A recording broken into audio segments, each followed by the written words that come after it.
Months నడుస్తున్నాయి sir. మేము పొద్దున్న నుంచి ఏం తినలేదు సార్.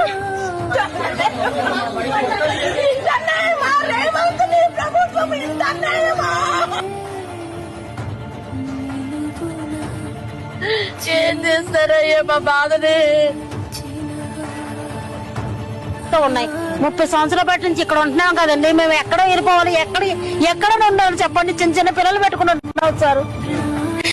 బెదిరిస్తున్నారు సార్. మేము ఎక్కడికైనా వెళ్ళిపోవాలి.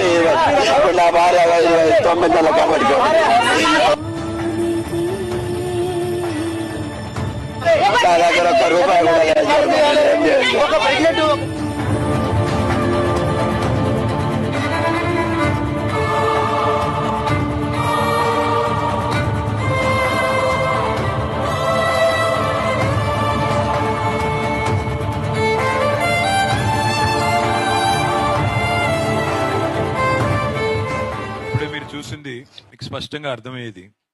పేదవాడికి ఒక న్యాయం, లేనివాడికి రోజు అవమానం, ఉన్నవాడికి ఒక తీరు, లేనివాడికి మరొక తీరు. ఇది